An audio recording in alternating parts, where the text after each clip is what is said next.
Story 1. I'm a 30-year-old woman who runs an in-home daycare. I take pride in creating a safe place for all children in my care. 6 months ago, a friend, 34, asked if I could watch her 3-year-old daughter in my daycare 4 days a week. Let's call the daughter Allie. I had her fill out my standard contract that includes sections about allergies, medical conditions, and special needs. She never filled out the special needs section and never mentioned any speech delay or communication issues. When Allie first started coming to my daycare, she didn't talk much. I thought she was shy, which is normal for a child in a new place. But she showed me her needs through gestures and would say small things. As weeks passed, she talked more around me. Last month, I was in the bathroom. I keep the door barely cracked with a wedge so I can listen for dangers, but kids can't see in. When Allie walked by and said something about me being stinky, I laughed because it was so cute. Later that day at pickup, I told her mom what Allie said, thinking she'd be happy about this progress. Instead, she loudly said I was mocking her daughter and that Allie wasn't verbal. I was surprised by this. I told her I wasn't mocking her and Allie had spoken to me many times. I said I thought this was big progress from when she first arrived. She told me she didn't believe me and said I was making things up to upset her. I said I wasn't trying to upset her and wasn't lying. I didn't push it because she seemed upset and I didn't want to make things worse. But it bothered me that she thought I would lie about this. The next day I recorded Allie, just her voice, telling me her name and what her favorite animal is. I planned to show her mom the recording, but I was scared because of how she had yelled at me before. After a few short pickup and drop-offs, she told me it was water under the bridge and she didn't want to talk about it anymore. She even invited me to her older child's birthday party. I was glad Allie could keep coming to my daycare, and I forgot about the recording. A month later, I went to the birthday party for her other child. While there, I was talking with another woman about Allie and mentioned some funny things she had said while we read an animal book. The woman started yelling at me, asking why I was lying and saying that Allie was nonverbal. This woman was Allie's aunt. Both the mom and aunt were yelling at me in front of everyone. The mom said I was making up stories about her daughter being verbal. The aunt asked how I dared to spread lies about a disabled child. I was tired of being called a liar. I have 2 disabled children of my own, and my son was nonverbal for many years. I wouldn't lie about something like this. With everyone looking at me, I felt trapped. That's when I remembered the recording. I pulled out my phone and played it. There was Allie's voice saying her name and that she liked lions. The room went quiet. Everyone looked shocked. The mom then told me she couldn't believe I had recorded her daughter without permission, and told me to leave. I said I didn't want to cause problems, but I wouldn't be called a liar in front of everyone. She said I crossed a line by recording her daughter and said I was an a-hole for embarrassing her at her kid's party. I tried to explain that I made the recording a month ago to share with her privately, but she wouldn't listen. I left the party feeling bad. On my way home, I kept wondering if I should have just let it go. Was I wrong to play the recording? I know recording Allie without clear permission wasn't professional, but I was trying to help by showing her progress. I don't understand why her mother would deny that Allie can speak. When she picked up or dropped off Allie, she would only ask about her nap or how much she ate. She'd take my daily report and leave even when I tried to talk about Allie's day. I didn't record Allie to embarrass her mom. I should have shown her the recording right after I made it, but I was afraid she would yell again. Then after she said it was water under the bridge, I was just glad she wasn't going to take Allie away. This has made me rethink my policies. I've said sorry to everyone at the party and the family. I'm putting cameras in my daycare that all parents can access, and I'm updating all contracts to make communication clearer. I'm also calling Child Protective Services for advice. I feel bad about what happened, but I worry about Allie. Why would her mother say she's nonverbal when she can speak? It doesn't make sense, and I wonder if something else is going on. Story 2. I'm 22 years old and in my second year of med school. The workload is heavy, but I organize information well. I spend hours making detailed study guides with color-coded diagrams, simple explanations, and memory tricks. It's been my study method since high school. In med school, I learned that working together helps with tough subjects like neuroanatomy. That's how I met this guy in my class. He seemed okay at first, making jokes during lab and lightening stressful days. We studied together sometimes, and he liked my notes. During a study session, I showed him my diagrams and told him they took a long time, but helped me remember cranial nerve pathways. He said he could barely draw a straight line and asked to use them. I said yes, but asked him not to share them with everyone because I worked hard on them. He promised not to share them, called my notes gold, and thanked me. I didn't think much about it. In med school, everyone struggles with too much information, and we help each other. I shared my notes with him before our big neurology exam, including some unique memory tricks I made. One was an acronym for remembering treatments for status epilepticus using a story about my childhood dog. 3 weeks later, I sat in our advanced pharmacology lecture tired after studying all night, when the professor talked about treatment protocols for status epilepticus. The professor shared a helpful memory device submitted by a classmate, which she thought was clever. She mentioned it had a dog named Sparky. I almost choked on my coffee. That was my memory trick. My dog was named Sparky, and I made that specific trick. The professor gave credit to an anonymous student submission through the department's tips portal. After class, I went to the professor. I told her the memory trick she mentioned was something I created. She looked surprised and said another student submitted it through their tips portal. She asked if I was sure it was the same one.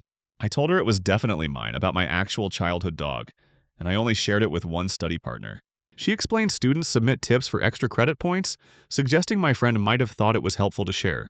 Then I realized what happened. The department had a portal for students to submit study tips, and professors gave extra credit if they used them in lectures. My friend took my notes, put his name on them, and submitted them for points. I found him in the study lounge that afternoon. I asked if he submitted my memory trick to the tips portal. He said yes, the professor loved it and asked if I didn't think that was cool. When I asked if he mentioned they were my notes and my work, he dismissed me. He told me to chill, saying nobody owns study techniques. I pointed out it was my personal story about my dog, and he put his name on my work. He downplayed it, saying he wasn't claiming to have invented medicine, just sharing a study tip. I said he got extra credit for my work without mentioning me. He called me dramatic and said it wasn't a big deal, everyone shares notes. I explained sharing is different from claiming someone else's work. He told me I needed to relax. I walked away angry. This wasn't just about notes, it was about respect and honesty. In med school, your reputation and integrity matter. What would happen later if he thought taking credit for others' work was okay? After thinking for a day, I reported it to the Academic Honesty Office. It counts as plagiarism under university rules, submitting someone else's work as your own for credit. The next day, they emailed me they were investigating.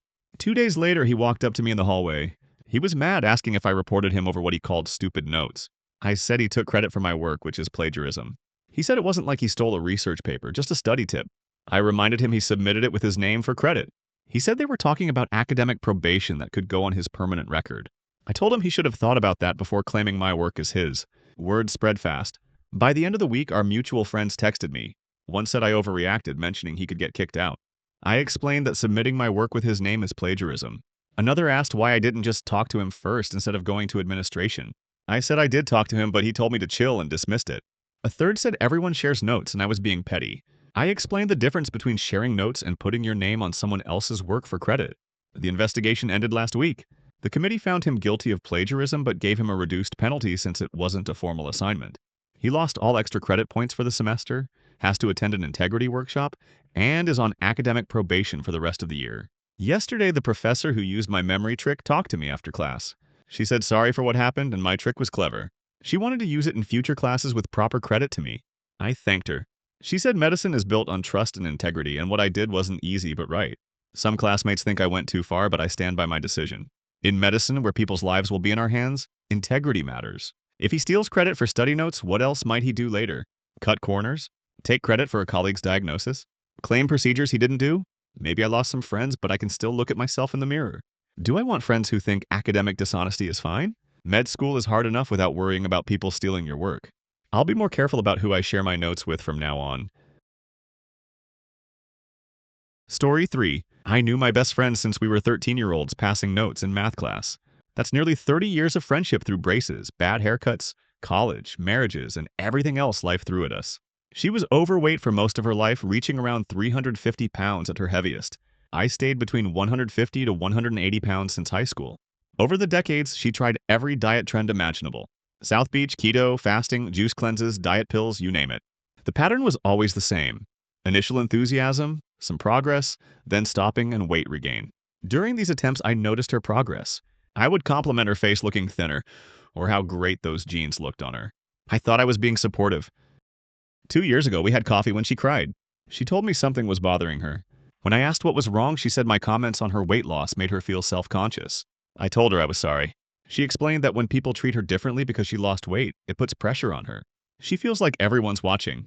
Then when she fails, she feels like she's disappointing everyone. She said it's easier to quit than deal with that feeling. I asked what I should do instead. She asked me to treat her the same regardless of her size. She wanted me to be her friend because I liked her, not because of how she looked. After that, I stopped commenting on her appearance. We talked about how she felt, her energy levels, or other victories, but I avoided comments about her weight loss. A year ago, she made real lifestyle changes. No fad diets, just better habits like watching portions, walking daily, and strength training twice a week. The change was steady. I saw the difference, but remembered our talk, so I focused on other things.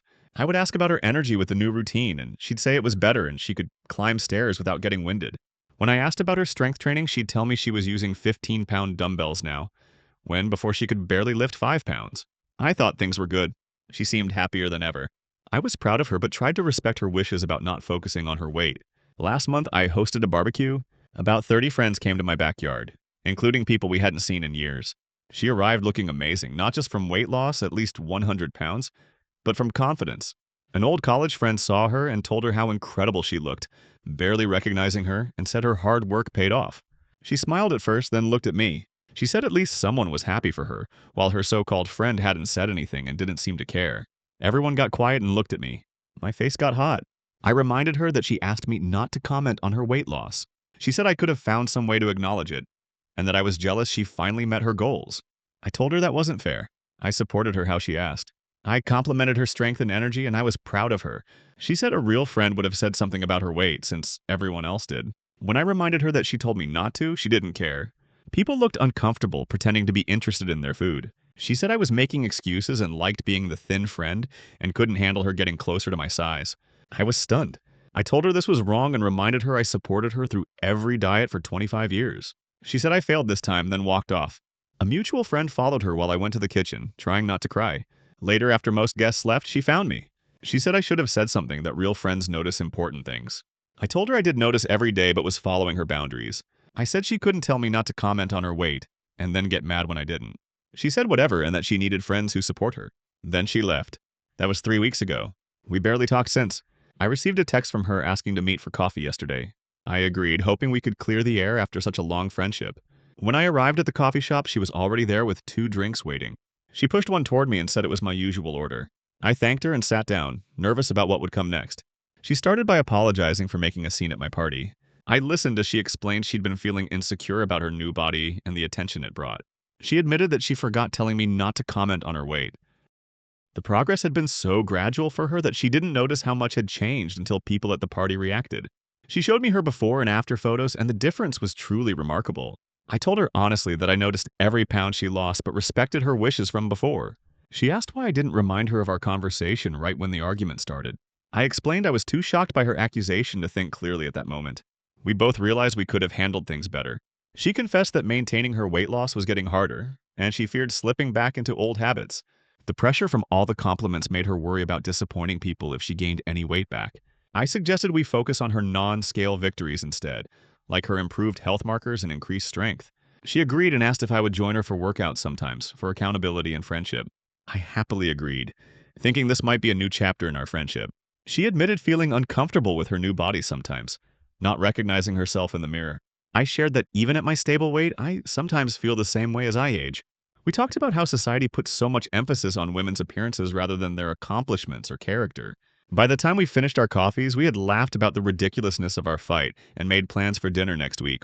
Before leaving, she hugged me and thanked me for 30 years of patience. I reminded her that good friendships can withstand misunderstandings. Walking home, I felt relieved that our friendship wasn't another casualty of her weight loss journey. I realized that navigating weight issues between friends is complicated, even with the best intentions.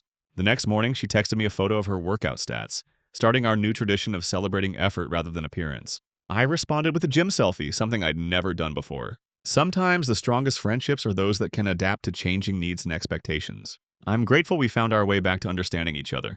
I learned that friendship isn't about being perfect, but about being willing to listen and change when needed. Was I wrong to follow her original request? I don't think so, but I now understand that people's needs can change and good communication is the only way to keep up. Next time I'll check in about old boundaries before assuming they're still in place. That's what real friendship is about, growing together through misunderstandings and coming out stronger on the other side. Story 4. I collect teas from around the world. My cabinet has white teas from China, black teas from India, oolongs from Taiwan, and my favorite, pu'er from Yunnan. My tea cabinet takes up a whole section of my pantry. I've been collecting for over 7 years and have developed relationships with several specialty vendors across Asia. Each tea in my collection has a story behind it. Many from small farms I've researched extensively. My friends know about my tea hobby. Most just nod when I talk about oxidation levels, but they don't really care. The friend who visited yesterday definitely isn't a tea person. She buys whatever fruit tea bags are on sale. Nothing wrong with that, but very different from what I collect. I once tried to explain the difference between true tea and herbal infusions to her, but she just shrugged. She texted asking to come over. We hadn't seen each other in weeks, so I agreed. When she arrived, we sat in my living room talking about work and friends. She mentioned losing her job and was clearly stressed about money. This made what happened next even more awkward. I asked if she wanted tea, and she said yes. I went to the kitchen and opened my tea cabinet.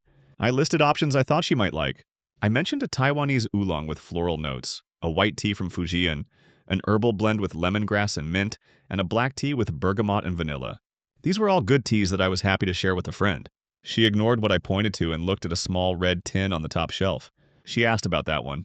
That was my 2010 aged Pu ear from a small Yunnan farm. I ordered it from a specialty vendor who I'd been trying to build a relationship with for months. It cost nearly $200 for 100 grams, and I was saving it for special occasions. The vendor had told me this particular batch would never be available again, as the tea master who processed it had retired. Not only expensive, Pu'er tastes strange to most casual tea drinkers. It's earthy and can smell like wet leaves or fish to beginners. The flavor profile develops over years of proper aging, something most people don't understand. I told her it was a special aged Pu'er tea I imported. I said it was expensive and she probably wouldn't like it since it has a strong flavor different from what she usually drinks. I didn't mention the actual price because I didn't want to make her feel bad. She asked how I knew she wouldn't like it if she'd never tried it.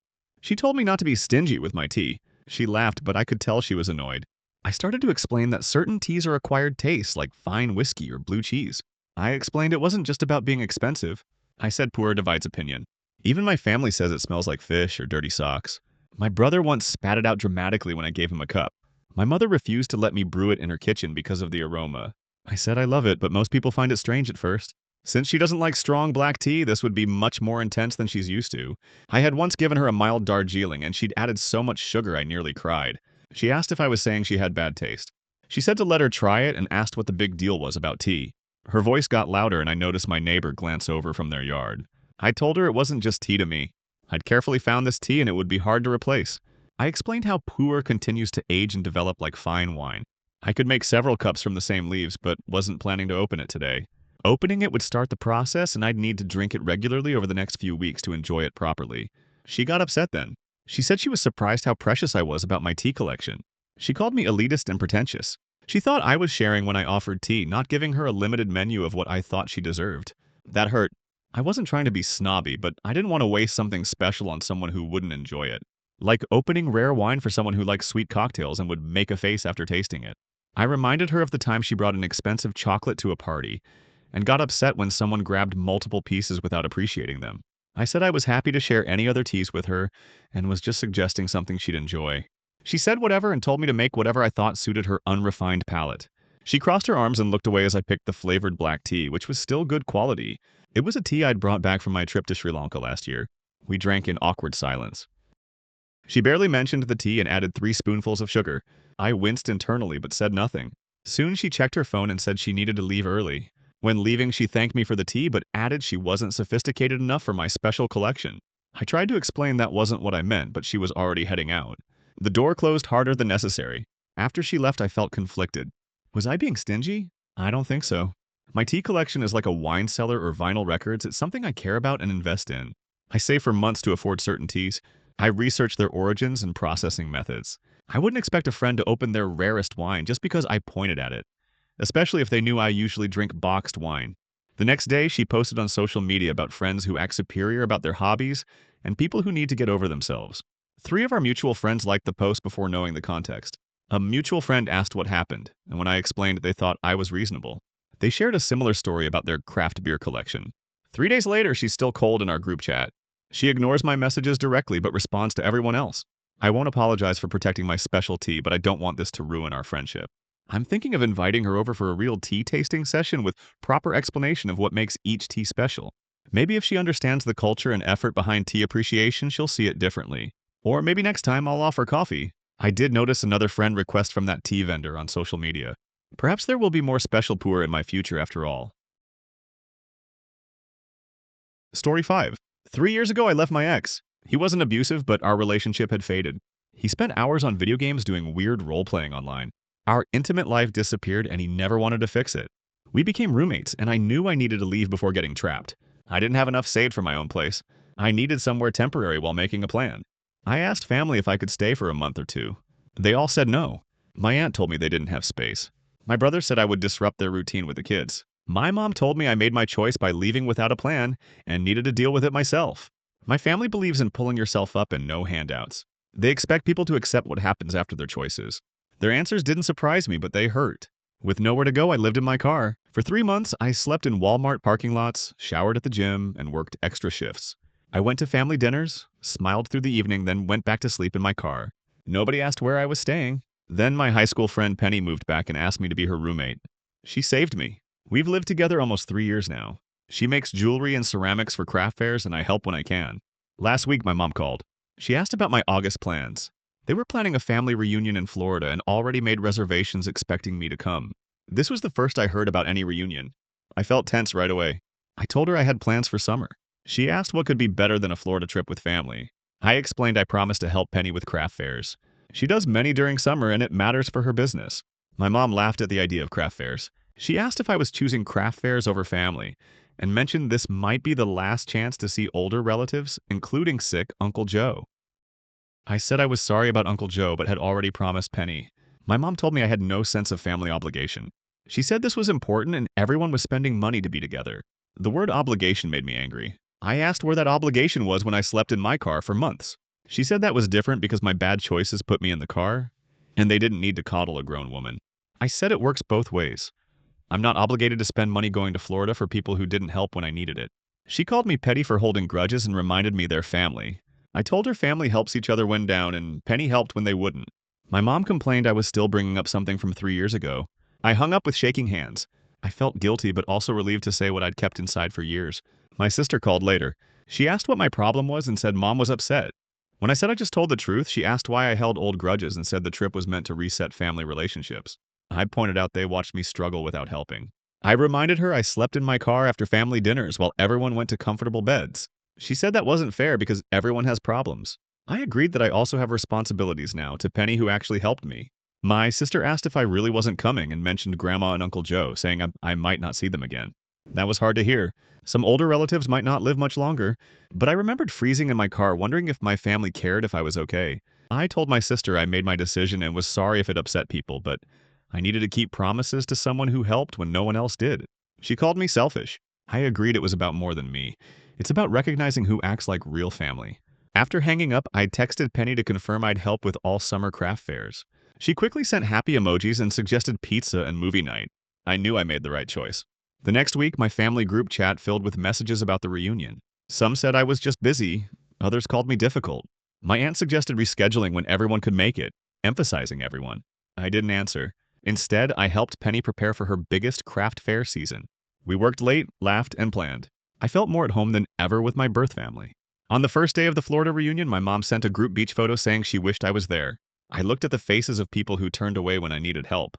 That day, Penny and I sold everything at our first fair. While packing up, Penny handed me an envelope with a check for 1/3 of the day's money. I told her I couldn't take it since I was just helping. She said I wasn't just helping. I was her partner and she couldn't do it without me. That night, I sent a quick reply to my mom's photo, saying I was happy where I was. I attached a picture of Penny and me surrounded by her crafts, smiling more than I had in years. The family you choose sometimes treats you better than the one you're born into. Story 6. This is so stupid, but I'm still mad about it.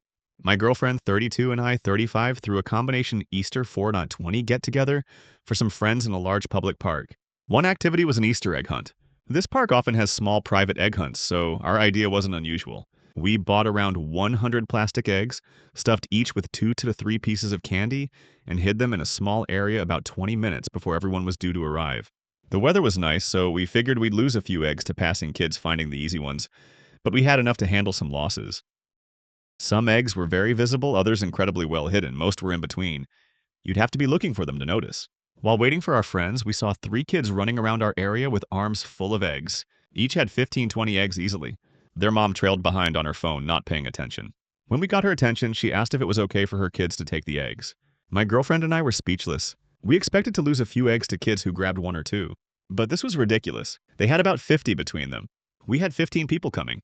Yes, they were adults, but adults like silly fun too. I told her no and asked them to put the eggs back. She told me they were just kids and it was a kids' holiday. I asked if she normally lets her kids take candy from strangers off the ground in parks and said it was a weird parenting choice. She got angry and told the kids they were leaving and to put the eggs back. The kids threw some eggs on the ground but still left with about 40 eggs total. That's 8,120 pieces of candy we bought for our friends and ourselves. Not for random children who didn't even ask before taking them. If they'd asked, we would have said, sure, take 2 or 3 each, not half of them. When they were leaving, my girlfriend told them good luck finding the ones filled with fentanyl, which was funny, but I don't think they heard. Now I feel guilty for calling her a bad parent in front of her kids and for ruining their fun. But I tend to feel guilty whenever I stand up for myself. Blame my mom's parenting for that. I wanted to check, this was crazy behavior, right? Or am I wrong? Our party still turned out fine. We played music, enjoyed the nice weather, had a picnic, and our friends had fun with the remaining eggs. Some friends offered to help hide more eggs next year and suggested we put up private event signs. This wasn't the first time something like this had happened at our gatherings. Last summer, we organized a picnic with water balloon games, and a group of teenagers crashed it and took all our balloons. When I confronted them, they acted like I was being unreasonable for not wanting strangers to join our private event. It seems like some people think anything happening in a public space is automatically available to everyone. The worst part about yesterday's incident was the entitlement in the mother's tone. She didn't apologize or look embarrassed when I called her out. Instead, she acted like we were the villains for not wanting to share with children. One of our friends later told me she saw the same woman at another part of the park, letting her kids raid another family's picnic basket. Apparently, entitlement is her parenting style. My girlfriend suggested we should have hidden cannabis edibles in some of the eggs. That would have taught the mother a lesson about letting her kids take random stuff. We didn't actually do that, of course, but the thought gave us a good laugh afterward. I spent $40 on all those treats and eggs, plus 2 hours preparing everything. Next time, we'll definitely rope off the area and put up signs marking it as a private event. We'll also have someone guarding the egg hunt zone while we set up the rest of the picnic. The whole experience reminded me why I sometimes avoid organizing events in public spaces. People seem to forget the basic concept of respecting others' belongings and boundaries. My friends reassured me I wasn't overreacting and shared their own stories of entitled parents they'd encountered. One friend had a woman demand she share her expensive art supplies with her child at the park because you're just doodling anyway. Another had someone let their kids play with her dog without permission despite the do not pet vest it was wearing. So was I too harsh? Or was this mom truly entitled for letting her kids take all those eggs without permission and then getting upset when we said something? I'm trying to become more confident in setting boundaries, but situations like this always leave me second guessing myself. Story 7. I, 27 male, need to vent about what happened with my girlfriend, 24 female, last night. We've been dating for 8 months now. She's Brazilian and has been showing me her country's food, which I've enjoyed. We met at a friend's international potluck dinner. She brought feijoada, a black bean stew with different meats. I liked her cooking and how she talked about her homeland. We got along right away and both liked trying new foods. She started cooking more Brazilian dishes for me later on. Pão de queijo, cheese bread, brigadeiros, chocolate truffles, coxinha, chicken croquettes. I like them all. I consider myself an adventurous eater willing to try most things once. Most things. Yesterday, she took me to an upscale Brazilian steakhouse downtown. I was excited because I'd heard good things about their rodizio service where they bring meat to your table. The place was fancy with dim lights and waiters in formal clothes.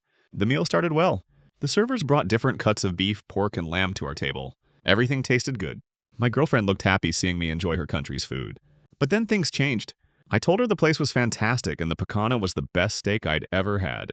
She said she was glad I liked it, but what would make it perfect would be if they had coração de galinha. She called a waiter over. She asked the waiter if they served chicken hearts. The waiter told her they didn't have that on their menu. My girlfriend said it was disappointing because it's common at Brazilian barbecues. The waiter left. She looked let down. She told me it was too bad they didn't have chicken hearts and that I would have liked them. When I asked what they were, she said they were chicken hearts, small, grilled, with salt and lime. She talked about their texture and flavor. I made a face without knowing it because she noticed and asked what was wrong. I said nothing but admitted I didn't know if I wanted to try that. She asked why not since I had liked everything else. I said chicken hearts sounded icky to me. She put down her fork and looked at me with narrow eyes, asking what I meant by icky. I explained it was an organ, the actual heart of a chicken, and that didn't sound good to me. She asked if I thought her food and culture were disgusting. I said no, just that chicken hearts didn't appeal to me. She said I called it icky and asked how that was different from calling it disgusting. I told her there's a difference between not wanting to try something and saying her culture is disgusting. I reminded her I liked everything else she made. She crossed her arms and said she would get chicken hearts from the Brazilian market and cook them. She said I would see how good they were. I told her not to bother because I wasn't interested. She asked and said I needed to give a real reason. I said I already had. It didn't appeal to me and it was my preference. She kept pushing and said that wasn't a reason, telling me to say what I really thought. I got frustrated with her pushing. I finally said eating chicken hearts sounded disgusting to me. I said they might be good to people who grew up eating them, but I didn't want to try them. I asked if that was honest enough. She got red and hit the table, making people look at us. She said eating organs is normal in many cultures, not just Brazil. She called Americans closed-minded about food and said I was being disrespectful. I asked how I was disrespectful when she asked for my honest opinion. I asked if she wanted me to lie. She said I should respect her culture, adding that her grandmother made chicken hearts for family barbecues. I said I respected that it was important to her, but I could have food preferences without disrespecting her culture. I reminded her I'd tried many Brazilian dishes, and this was just one I didn't want. She said it wasn't just about food, but about me experiencing her culture fully. I said that wasn't fair, as I didn't need to eat every Brazilian dish to appreciate her culture. The talk got worse, with her saying my not trying chicken hearts was an insult to her heritage. I asked for the bill and we drove home without talking. Back at my apartment, she broke the silence. She mentioned her ex never complained about her food and loved chicken hearts. She suggested maybe she should have stayed with someone who appreciated her culture. That hurt more than anything else. I told her if she thought I didn't appreciate her culture because of one dish, we had bigger problems than chicken hearts. She went to the bedroom and slammed the door. This morning she was still mad at me. I feel crazy. Am I really disrespectful for not wanting to try chicken hearts? I've liked so much of her culture and food already. She seems entitled, expecting me to eat something I don't want, then making me the bad guy when I won't. And bringing up her ex? That was low. I don't know what to do. Part of me wants to try the chicken hearts to make peace, but I also shouldn't do something uncomfortable just to prove I respect her culture. Her reaction makes me question more than just food choices. Story 8. I'm a 21-year-old university student who got accepted to a fellowship abroad this summer. I didn't tell my mother until after I was accepted, and she was really angry I kept it from her. I had reasons for not telling her earlier. Last summer, I had an interview for a summer internship, and she made it difficult for me. She stood at the door during my online interview and afterward told me everything I did wrong and how I wouldn't get accepted. When I got annoyed, she said it was constructive criticism, but when asked what was constructed about it, she said she didn't want to talk anymore. I'm usually open to feedback, but this was just mean. This time I didn't want her to get in my head, so I kept quiet about applying. The fellowship application process was intense. I spent 3 months preparing research proposals and gathering recommendation letters from professors. My academic advisor supported me completely and helped review my materials before submission. When I finally told her, she made it clear she wasn't happy about me going. She told me I needed to come home, spend time with family, and take care of her instead of going abroad. My grandmother got involved on my mother's side. She told me I was selfish and ungrateful. My mother agreed with her about me being selfish and reminded me they were my family. I defended myself as my frustration grew. I told them I was proud of myself for this achievement, even if they weren't. The fellowship is at one of the top research institutions in Europe and only accepts 5 international students annually. My mother told me I was being rude. I asked how I could be selfish when I visited every weekend, traveling 2 hours each way, and gave her money when she needed it. Those weekend visits meant I missed many social events at university and had to squeeze homework into late Sunday nights. They kept calling me selfish, which bothered me deeply. I calculated how much money I had given my mother over the past 2.5 years, around $12,000. This money came from my part-time job working at the university library and my summer job at a local cafe. I sent this number in a text message. My mother was furious. She told me I was punishing her for saying I shouldn't do the fellowship and holding the money over her head. My grandmother defended my mother again. She told me giving her money was nothing because my mother worked hard, and everyone helps their parents because of the money spent raising them. I pointed out that I was still a student making minimum wage on the side. None of my classmates were supporting their parents financially while studying. I never asked for any of that money back. After this fight, my mother stopped speaking to me for almost a month. I went home recently and she ignored me when I tried to greet her and talk things out. The silence in the house was painful, but I focused on finishing my semester and preparing for the fellowship. I got another internship abroad for this summer, right before the first fellowship. This second opportunity came through a connection with my research professor who had been impressed with my work. I'll be gone for 3 to 4 months doing them back to back, May, July, then August. Both positions offer stipends that will cover my expenses and allow me to save for next semester's books.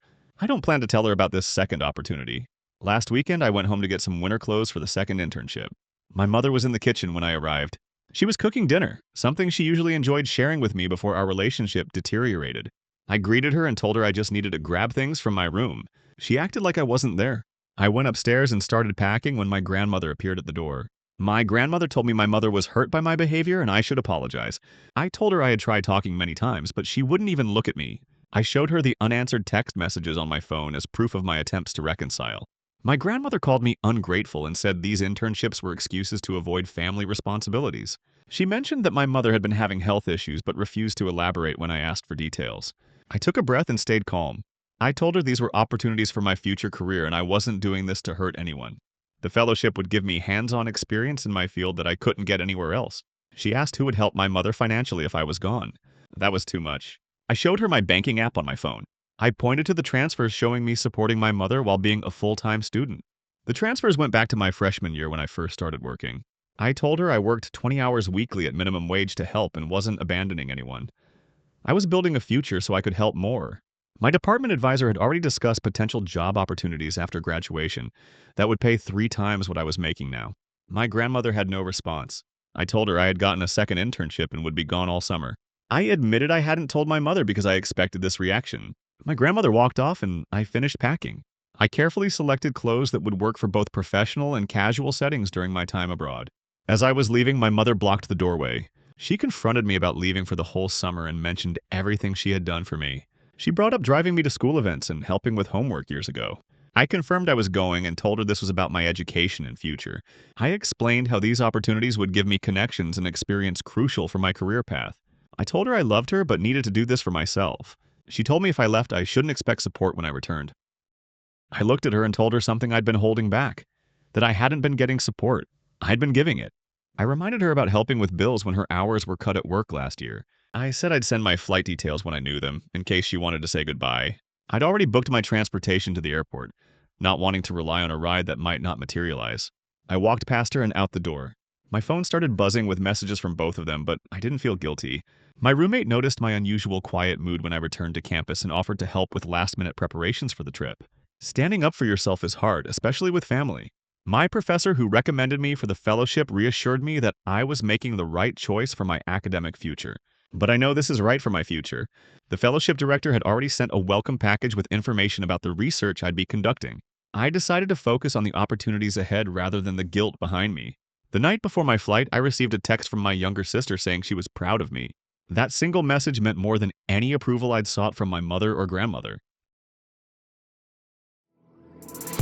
Thanks so much for watching.